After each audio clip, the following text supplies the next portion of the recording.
आपका हमारी आध्यात्मिक यात्रा में हार्दिक स्वागत है। आप सुन रहे हैं शिव महापुराण, जो सनातन धर्म के ही अनमोल ग्रंथों में से एक है। इस श्रृंखला में हम आपके लिए ही इस दिव्य ग्रंथ के प्रत्येक अध्याय का शाश्वत पाठ प्रस्तुत करेंगे। आइए इस ज्ञान और धर्म की ही यात्रा को आरंभ करें। भगवान महादेव की महिमा और उपदेश से ही सजी इस पावन कथा के साथ ही ओम नमः शिवाय। 39वां अध्याय, विष्णु दधीची संवाद। ब्रह्मा जी बोले, अब एक दिन राजा शुभ का कार्य सिद्ध करने के लिए ही भगवान विष्णु महर्षि दधीची के आश्रम में पहुंचे और उनसे कहा, हे महर्षि, आपने एक वर मांगने आया हूँ। महर्षि दधीची शिव के परम भक्त थे। उन्होंने जो नेत्र बंद कर शिव का ध्यान किया तो उन्हें विष्णु का कपट ज्ञात हो गया। उन्होंने कहा कि मैं समझ गया, परंतु आप भगवान हैं, मैं आपसे क्या कहूँ। फिर ब्राह्मण का वेश धरकर आए हैं। हे सुवर्त, आप इस वेश को त्याग दीजिए। मैं शिव जी का भक्त हूँ, सब कुछ समझ गया हूँ। राजा शुभ के कल्याणार्थ आप मुझसे छल करने आए हैं, परंतु मैं आपसे कहता हूँ कि अपने शुद्ध रूप में होकर आप भगवान शंकर का स्मरण कीजिए। उनके स्मरण से आपको किसी प्रकार की चिंता न करनी होगी। देखिए, मुझे शंकर जी की कृपा से देवता दैत्य किसी से भी भय नहीं लगता। इस पर विष्णु जी ने महर्षि दधीची को प्रणाम कर कहा, हे महामुनि, अवश्य आपका कहना सत्य है। मैं जानता हूँ कि जब से आप शिव भक्त हुए हैं तब से आपको किसी का भय नहीं रहा, परंतु आप मेरे कहने से एक बार राजा शुभ के पास जाकर उनसे यह कह दीजिए कि मैं तुमसे डरता हूँ। विष्णु जी की ऐसी बात सुनकर कि श्रेष्ठ दधीची ने हंसते हुए कहा कि मैं शिव जी के प्रभाव से कहीं किसी से तो डरता नहीं, फिर तुम उससे क्या करने जाऊं।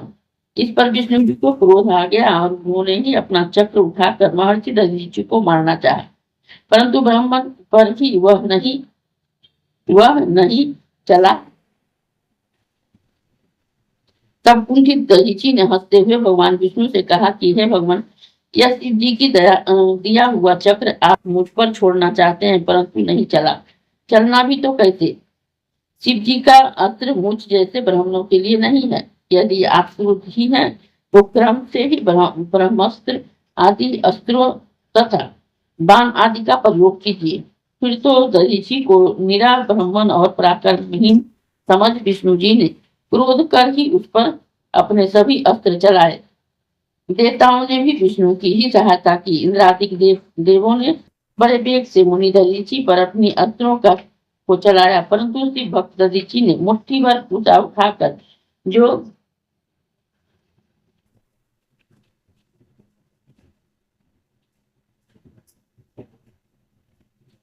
उन पर छोड़ा तो शंकर जी के प्रभाव से वे पूजा कलाग्नि के समान ही त्रिशूल बंद प्रलय अग्नि के समान अपनी ज्वालाओं से आयुधधारी देवताओं को संहार करने लगे।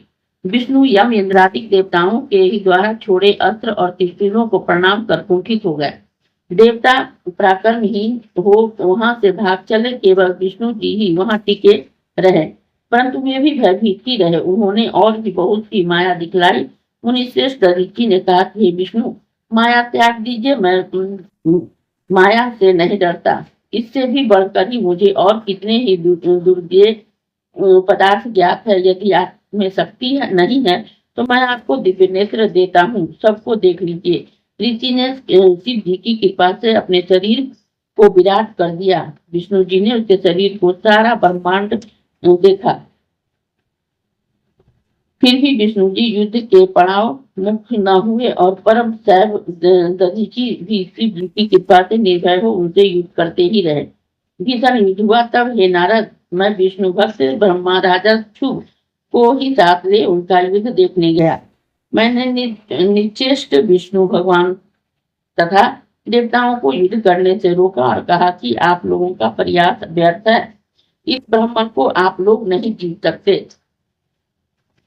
यह सुनकर विष्णु जी शांत हो दधीची मुनि से यह स्तुति करने लगे कि राजा शुभ ने भी दीनता से मुनि के निकट ही जाकर उन्हें प्रणाम कर बड़ी प्रार्थना की।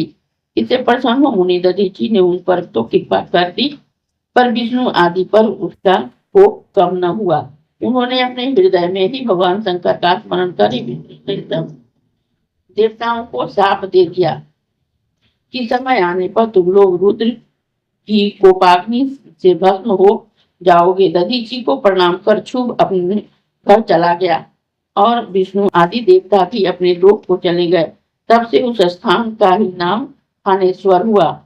वहां जाकर जो भगवान शंकर का दर्शन करता है उसे सायुज्य मुक्ति प्राप्त होती है। इस अध्याय के श्रवण हेतु आपका हृदय से धन्यवाद। हम आशा करते हैं कि शिव महापुराण की यह दिव्य कथा आपको आध्यात्मिक शांति और गहन ज्ञान प्रदान कर रही होगी। कृपया अगले अध्याय के लिए हमारे साथ जुड़े रहें और अपने सुझाव एवं भावनाएं कमेंट के माध्यम से अवश्य साझा करें। धर्म, भक्ति और ज्ञान की इस पावन यात्रा में आपका साथ हमारे लिए अत्यंत मूल्यवान है। ओम नमः शिवाय। यदि यह प्रस्तुति आपको पसंद आई हो, लाइक करें, कमेंट करें, सब्सक्राइब जरूर करें, बेल आइकॉन दबाना ना भूलें ताकि अगला अध्याय आपसे छूटे नहीं। और इस पावन ज्ञान को ही शेयर करें अपने परिवार और मित्रों तक।